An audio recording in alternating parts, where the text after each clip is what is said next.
Azzedine Alaïa est un couturier d'exception dont l'histoire est trop peu connue et il mérite clairement qu'elle soit racontée et qu'elle soit mise en lumière, et c'est pour ça que je vous fais cette petite vidéo qui m'a été inspirée par le Palais Galliera. C'est eux qui m'ont donné envie de raconter l'histoire d'Azzedine Alaïa, puisqu'en ce moment ils proposent eux-mêmes une exposition sur sa collection, et c'est pour ça qu'une partie de cette vidéo sera en collaboration avec eux. L'exposition Azzedine Alaïa, couturier collectionneur, est en ce moment disponible au Palais Galliera, et ce jusqu'au 21 janvier, donc n'hésitez pas à aller rapidement la voir, elle vaut vraiment le coup d'œil. Mais avant de vous expliquer à quel point cette collection est importante et exceptionnelle, commençons par le commencement avec son enfance.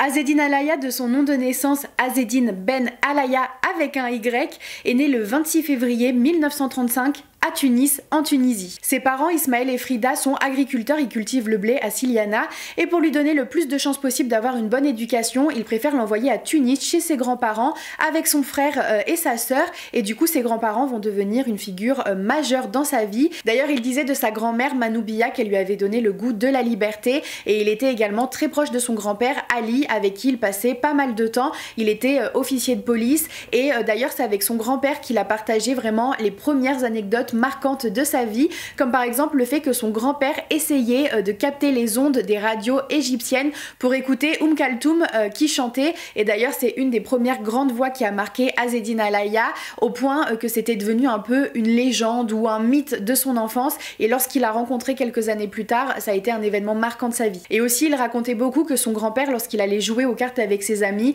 il le déposait au cinéma et il regardait des films en boucle, des films français, italiens, américains, égyptien, et c'est un peu ce qui lui a permis de s'ouvrir à ce milieu-là, à l'art du cinéma qui, vous allez le voir, va être une inspiration pas mal présente dans sa vie. Dans son enfance, on peut aussi citer Madame Pinault, qui a été une figure marquante de sa jeunesse, étant donné que c'était la sage-femme qui l'a mise au monde et qu'elle était toujours très proche de sa grand-mère, et ça a été une des premières personnes à s'apercevoir vraiment de son amour et de son goût pour l'art. Par exemple, elle lui a donné des livres avec les peintres majeurs de son époque pour qu'il puisse s'entraîner, qu'il puisse reproduire les tableaux, et surtout c'est elle qui l'a inscrite à l'école des Beaux-Arts de Tunis à seulement 15 ans, en faisant croire qu'il en avait 16. Azzedine Ben Alaïa a commencé donc à étudier la sculpture à l'école des Beaux-Arts, et en parallèle il a découvert quand même la couture grâce à sa sœur qui avait des devoirs à faire et qui n'était pas très manuel, et donc c'est lui qui lui faisait ses travaux de couture et qui lui faisait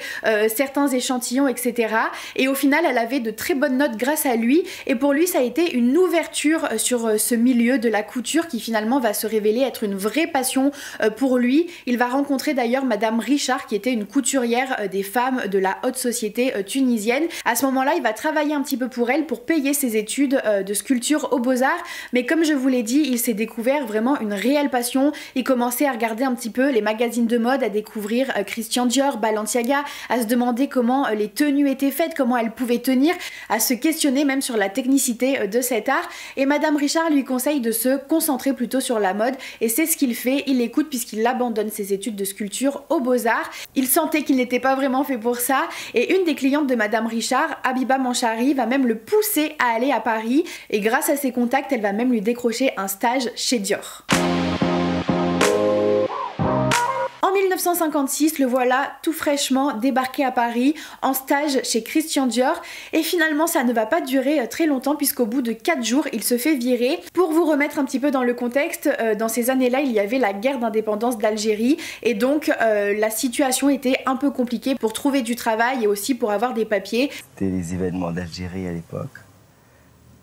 Et on m'a pas gardé. Malgré tout, à cette époque-là, il était très content d'être en France, et donc il va tout de même rester à Paris, même s'il a des difficultés à se loger. Et c'est finalement Leila Manchari, donc la fille de la dame qui lui a trouvé, qui l'a aidé à trouver le stage, et qui en plus est devenue une très très proche amie d'Azzedine Alaïa, et elle va réussir à lui trouver une chambre de bonne dans l'immeuble dans lequel elle habite. Il n'en faut pas beaucoup plus à Azzedine Alaïa, ça lui convient parfaitement. Il aide un petit peu le concierge pour se faire 2-3 sous, et aussi il installe bien évidemment une machine à coudre dans sa chambre. Il commence à faire d'événements, et finalement ça va plutôt bien prendre puisqu'il va même commencer à faire des vêtements pour les femmes de la haute société parisienne. Et ça va même aller un peu plus loin que ça puisque ses clientes se prennent d'affection pour lui et vont le prendre un petit peu sous leurs ailes. Il y a notamment Simone Zerfus qui va l'inviter un peu partout et qui va commencer à lui faire rencontrer du monde, dont Louise de Villemorin chez qui il va carrément aller en week-end. Et à ce moment-là, il va commencer à rencontrer des gens qui sont un peu dans l'art mais également dans la politique. Et il va ensuite rencontrer la comtesse de Béziers chez qui il va carrément aller habiter. Donc comme vous pouvez le voir, il est vraiment très entouré de femmes et c'est quelque chose qui finalement va le suivre toute sa vie et toute sa carrière. Il dit lui-même: dès que j'ai eu mon espace, j'ai habillé toutes les femmes les plus célèbres de Paris. J'habillais une femme, elle me recommandait à une autre, j'habillais les femmes de Picasso, de Miro, de Calder, c'était vraiment une chance. Finalement, sa petite marque se développe plutôt bien, il finit par prendre un atelier à Bellechasse et c'est à ce moment-là aussi qu'il change l'orthographe de son nom, il enlève le Y pour mettre un I tréma. Attention, à ce moment-là, il n'a pas encore la maison Alaïa, c'est pas encore officiel, il a vraiment plutôt son atelier pour faire les vêtements sur mesure pour, comme je vous le disais, sa clientèle, pour beaucoup de femmes de la haute société parisienne, mais il va quand même finir par avoir un atelier avec 18 couturières et il fait son petit bout de chemin comme ça pendant plusieurs années et il va finir en parallèle par travailler pour plusieurs designers. En juin 1958, il rejoint la maison Guy Laroche pendant un an, ce qui équivaut à peu près 3 saisons. Et la maison Guy Laroche était une maison de couture, la couture avec un grand C. Et c'est pour ça, lui, dans un premier temps, qu'il a intégré pour vraiment apprendre la couture. Et finalement, ça a été une expérience hyper formatrice pour lui. Quelques années plus tard, en 1965, Madame Mida, qui était la première d'atelier tailleur qu'il avait connue chez Dior, le contacte pour venir faire quelques pièces chez Yves Saint Laurent. Et c'est une expérience plutôt marquante puisque c'est lui qui a travaillé sur les prototypes de la robe Mondrian qui demandait quand même une certaine technicité parce que c'est pas si facile que ça d'avoir de belles lignes et de beaux color blocks tels que Mondrian les faisait et c'est même Azzedine Alaïa qui livrait ses prototypes personnellement chez Yves Saint Laurent. Par la suite, il a travaillé pour plusieurs autres marques comme Céline ou Chloé par exemple et dans cette même période-là, il y a eu un petit événement assez marrant, un petit fun fact. Charles Jourdan cherchait des couturiers, des designers pour sa propre marque et Alaïa lui a donc proposé certaines silhouettes et certains vêtements qui ont plutôt scandalisé l'équipe de Charles Jourdan étant donné qu'ils ont trouvé ça beaucoup trop provocateur et avec un mood un peu trop même sadomaso étant donné qu'Alaïa déjà à ce moment-là commençait à vraiment faire des vêtements structurés, plutôt moulants en cuir avec des œillets. Heureusement, ça n'a bien évidemment pas découragé Azzedine Alaïa qui a même gardé ses pièces de côté. En 1979, il fait la connaissance de Thierry Mugler pour qui il va faire des tailleurs smoking pour la collection Future Spiral de l'automne-hiver 1979-1980, mais leur relation va aller plus loin que ça puisqu'ils vont devenir vraiment de grands amis et surtout Thierry Mugler va être l'un des premiers à réellement croire au potentiel et au talent d'Azzedine Alaïa. Au point qu'il a présenté à quand même pas mal de journalistes et c'est Thierry Mugler qui l'a même poussé à lancer sa propre maison.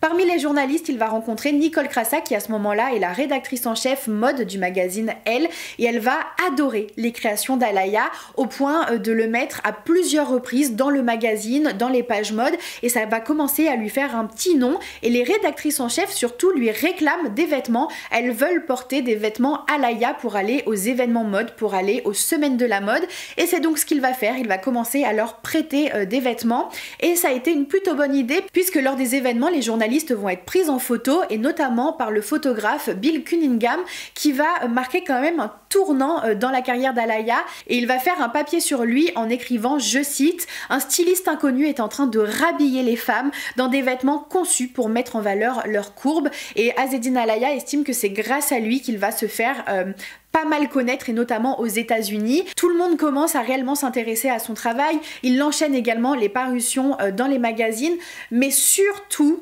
grâce aux photographies de Bill Cunningham, c'est Dawn Mello qui est la directrice de Bergdorf Goodman et qui est une figure quand même relativement importante dans le milieu de la mode.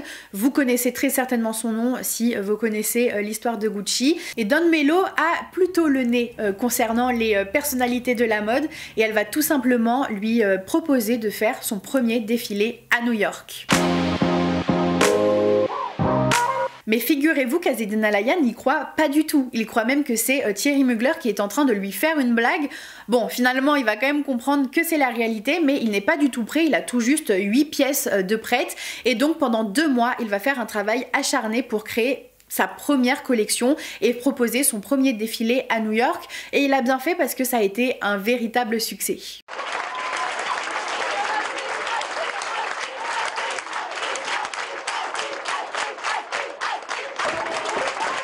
Pour ce premier défilé, Mugler est encore une fois hyper présent pour Alaïa. Il va l'aider à faire les castings des mannequins, il va lui présenter des mannequins à la mode new-yorkais et surtout il va être en coulisses pour l'aider et il va même l'aider dans la traduction des interviews pour la presse. Étant donné que ce défilé a pas mal marché, il va recevoir beaucoup de commandes, ça va lui permettre de vraiment se développer et surtout l'année suivante, il ouvre officiellement sa maison de couture Alaïa. Par la suite, ces défilés seront proposés à Paris et ces collections vont toujours avoir pas mal de succès. Il va même être honoré par le ministère de la Culture française aux Oscars de la mode avec 2 prix différents, celui de la meilleure collection française et également celui du meilleur designer de l'année. Un Oscar pour Azzedine Alaïa. Il va avoir l'opportunité de proposer une collection avec les 3 Suisses qui va lui permettre d'être de plus en plus connu du grand public également. C'était quand même vachement important pour le développement de sa maison. Et également en 1989, pour le 200e anniversaire de la République française, il va avoir l'opportunité de créer une robe pour Jessie Normand et il va faire une robe tricolore qui est quand même vachement connue. Et c'est pour lui vachement important de montrer son amour pour la France qu'il estime avoir été une terre d'accueil pour lui. Et c'est d'ailleurs cette même année où il va être naturalisé français et il estime que c'est l'une de ses plus grandes récompenses. Alaïa se démarque tout particulièrement pour plusieurs raisons. L'une d'entre elles est son choix de tissu. Par exemple, il va travailler le cuir comme si c'était une matière couture, ce qui ne se faisait pas à l'époque. Il va le travailler presque comme si c'était de la dentelle. Également, il va beaucoup utiliser la maille stretch comme dérivé du jersey couture. Il utilise aussi beaucoup le jean qu'il estime être un matériau contemporain et il va même jusqu'à développer sa propre laine bouillie avec l'entreprise Copini en Italie. Et en plus du fait qu'il est novateur dans son choix de tissu et dans la manière qu'il a de les travailler, il a également une très grande technicité. Il apporte beaucoup d'importance au patronage, au moulage, à la manière dont le vêtement va sublimer la femme, parce que c'est ça qui est vraiment important pour lui. Il le dit à plusieurs reprises, il a l'envie d'embellir le corps de la femme. Alors attention, je remets quand même dans le contexte, on est dans les années 80-90 avec une vision de la beauté qui est encore très normée, peut-être encore plus que celle qu'on a actuellement, et il y a beaucoup de designers qui jouent avec les volumes féminins, avec les hanches un peu développées, une taille très fine, des longues jambes, enfin vous voyez le stéréotype de la mannequin dite parfaite dans ces années-là. Il aimait tout chez les femmes, pas une chose en particulier. Il aimait les femmes, tout simplement. Et il les aimait aussi quelle que soit leur taille. Azzedine connaît le corps des femmes. Et je parle de la connaissance du corps dans ses croquis. Il cherche l'art dans le corps de la femme. Mais du coup, Azzedine Alaïa, peut-être plus que d'autres, apporte vraiment de l'importance au corps de la femme. Lui qui a tout le temps été entouré de femmes, qui leur voue limite un réel culte, a vraiment besoin du corps de la femme même pour être inspiré. Il le dit, sans les mannequins, je n'arrive pas à créer. Il a besoin d'avoir des femmes et de dessiner les vêtements directement sur elles. Et c'est vraiment grâce à des jeux d'empiècement, des jeux de tissus, de fronces, etc.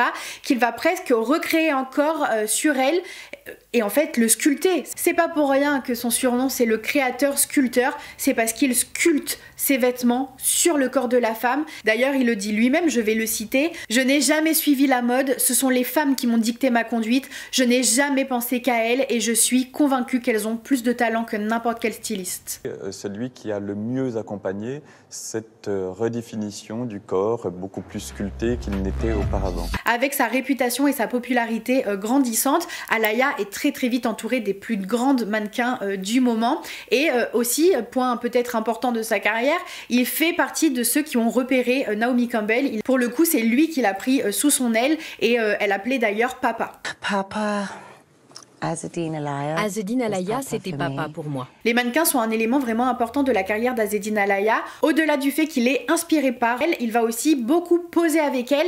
Et parmi les clichés les plus connus qu'on a d'Azzedine Alaïa, en général, il est aux côtés des mannequins. On a plusieurs shootings de mode qui sont quand même devenus iconiques. Et il avait surtout un profond respect pour les mannequins, là où c'est pas toujours le cas quand même dans la mode. Et il le dit lui-même, je fais les vêtements, mais c'est elles qui font la mode. Donc vous l'avez compris, il fait une mode portée par les femmes et surtout inspirée par les femmes. Et finalement, il a été inspiré par les femmes assez jeunes puisque l'une des premières images mode marquantes qu'il a, c'est en 1949 le short de Silvana Mangano dans le film Ria Mère et il s'est exclamé « Quel moment en sortant j'ai fait comme elle, j'ai retroussé mon short ». Mais l'une de ses plus grandes muses, c'est quand même Arletty qu'il a découvert dans le film Hôtel du Nord.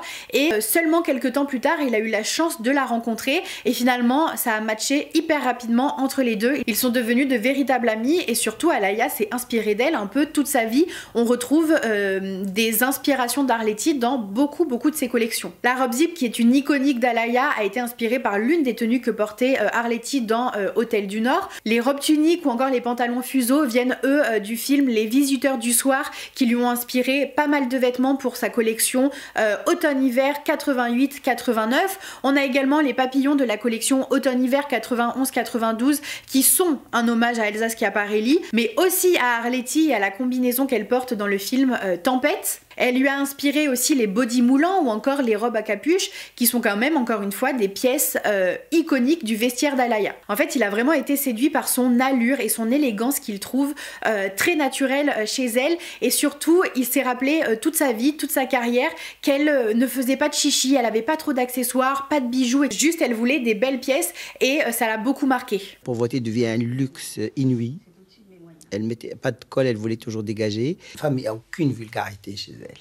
On peut aussi citer Colette Colbert dans Cléopâtre qui lui a inspiré l'une de ses robes les plus mythiques. Ou encore Greta Garbo, héroïne de Ninotchka. Quand je l'ai vue, vraiment j'ai eu le souffle coupé parce que j'ai reconnu que c'était Garbo. Qui lui a demandé un grand manteau large comme un manteau militaire mais en bleu, ce qui était une demande un peu particulière puisque à l'époque la tendance était plutôt au minimalisme de Courrèges. Mais finalement il a adoré ce manteau et il a continué à le reproduire dans plusieurs de ses collections et c'est l'une des pièces qu'on voit souvent exposées au musée lorsqu'on parle des collections d'Alaïa. Et si lui est très inspiré par les femmes et qu'il a un amour débordant pour les femmes le lui rendent bien puisqu'il est contacté par plusieurs personnalités dont Tina Turner pour qui il a fait plusieurs tenues de scène et qui est devenue une amie, et également il a quand même fait une tenue pour Grace Jones dans James Bond. Et puis pour se concentrer plus dans la mode, il a été également beaucoup inspiré par les femmes, par les créatrices qui sont parfois oubliées au grand regret d'Alaïa qui estime qu'elles ont été pour beaucoup très novatrices et très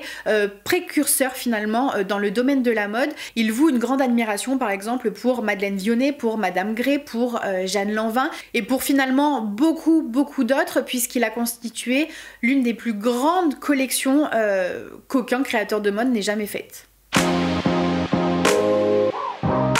Aujourd'hui, on va tous un peu visiter des musées et on a la chance de pouvoir admirer et s'extasier devant les archives de nos créateurs favoris sans trop se poser de questions parce qu'on sait maintenant l'importance qu'ont ces pièces pour l'histoire de la mode, mais en réalité ça n'a pas toujours été le cas. Et vous l'avez compris, Azzedine Alaïa a été précurseur dans l'acquisition et la préservation des patrimoines vestimentaires, qu'ils soient de haute couture ou de prêt-à-porter. Pendant des années, il a accumulé des collections entières de vêtements représentatifs de l'histoire de la mode et ça avant même que les maisons de mode ne se préoccupent de leur propre patrimoine et de garder leurs propres archives, et même à ce moment-là, seulement quelques musées de mode y étaient sensibles. Tout a commencé en 1968 lorsque Cristobal Balenciaga a décidé de fermer sa maison de couture à Paris parce qu'il ne se retrouvait plus vraiment dans les jeunes générations et surtout dans l'avènement du prêt-à-porter, et donc à ce moment-là, Mademoiselle Renée qui gouvernait la maison Balenciaga a tout simplement invité Azzedine Alaïa qui avait déjà une bonne réputation à venir chercher quelques tissus et quelques robes dont il pourrait peut-être se servir pour son propre travail. Et là, ça a été comme une révélation pour lui. C'est lorsqu'il a compris que les pièces Balenciaga étaient sur le point de disparaître avec la maison qu'il a réalisé pour la première fois à quel point la préservation du patrimoine était essentielle. Après ça, il s'est mis à accumuler sans compter les trésors de la mode, et pas seulement les vêtements, il a accumulé également beaucoup de documents qui pouvaient raconter la vie des ateliers, et sa collection a donc commencé par les créations de Cristobal Balenciaga. Il en avait une bonne centaine, mais ça a rapidement été suivi par celle de Madeleine Vionnet ou encore Madame Grey, pour qui il avait une énorme estime et dont il admirait beaucoup le travail et la grande technicité. D'ailleurs, il s'estimait être l'un des seuls héritiers de leur technique et de leur pratique. Mais en réalité, sa collection a atteint très rapidement des frontières où seule la déraison du collectionneur peut justifier l'ampleur des acquisitions. On estime aujourd'hui qu'il a accumulé plus de 20 000 pièces. Je ne sais pas si vous vous rendez compte à quel point c'est énorme. On retrouve des créateurs comme Schiaparelli, Chanel, Dior, Jean Patou, Jeanne Lanvin qui sont encore très connus, mais également des créateurs peut-être un peu plus oubliés comme Augusta Bernard, Alfred Le Nief, et par souci également de représentativité et d'exhaustivité, il a enrichi sa collection de pièces du 19e siècle, dont certaines pièces de Charles Frederick Worth par exemple, qui est l'inventeur de la haute couture, et à contrario également de pas mal de pièces très contemporaines avec des créateurs comme Reka Wakubo, Jean-Paul Gaultier, Alexander McQueen ou même encore Mugler. On dit même que lors des ventes aux enchères, il concurrençait les plus grands musées étrangers, et ce qui est particulièrement dingue dans cette histoire, c'est qu'il n'a jamais révélé de son vivant l'ampleur de sa collection. Personne n'était réellement au courant. Par exemple, pour la petite anecdote, lors d'une exposition en 2015 au Palais Galliera sur Jeanne Lanvin, Azzedine Alaïa était venue et s'était indignée que la créatrice ne soit pas reconnue à la hauteur de son talent, et c'est seulement après son décès qu'on s'est aperçu qu'il possédait en fait plusieurs centaines de pièces originales de la créatrice. Je trouve cette histoire absolument passionnante et fascinante, et c'est fou de se dire que sans son âme de collectionneur, sans sa passion débordante pour la mode, sûrement que plusieurs centaines de pièces seraient aujourd'hui oubliées, voire auraient carrément disparu. Et on a la chance aujourd'hui de pouvoir voir 140 pièces issues de cette collection faramineuse et inestimable, et qui montre aussi son goût pour l'intemporalité, pour la technicité, pour la couture avec un grand C. Donc si jamais ça vous intéresse, n'hésitez pas à aller au Palais Galliera. L'exposition Azzedine Alaïa couturier collectionneur est disponible jusqu'au 21 janvier et elle vaut vraiment le coup d'œil. Ici, je vous ai plutôt parlé de sa collection de mode, mais en réalité, il avait tendance à collectionner beaucoup d'objets d'art, quel que soit l'art, et d'ailleurs il avait dû investir dans un énorme entrepôt qui a été à la fois son atelier, sa maison, son lieu de défilé, son lieu de conservation également, et qui aujourd'hui encore existe puisque c'est là où se trouve la Fondation Alaïa, qui est devenue un lieu culturel dans lequel vous pouvez aller voir des expositions et vous pouvez retrouver pas mal d'œuvres d'Azzedine Alaïa, que ce soit de ses collections ou de son œuvre personnelle. Dans tous les cas, si c'est un créateur qui vous intéresse, je vous mettrai aussi plein de liens en barre d'infos pour que vous puissiez creuser le sujet et en savoir encore plus sur lui si jamais vous en avez l'envie. C'est fini pour cette vidéo, j'espère vraiment qu'elle vous a plu et qu'elle vous a appris tout plein de choses sur Alaïa qui méritent vraiment plus de reconnaissance. Moi en tout cas, j'ai adoré faire des recherches pour cette vidéo. N'hésitez pas à liker si jamais elle vous a plu, à vous abonner également pour ne rater aucune vidéo de la chaîne. Et moi je vous fais plein de gros bisous et je vous dis à très vite pour une prochaine vidéo.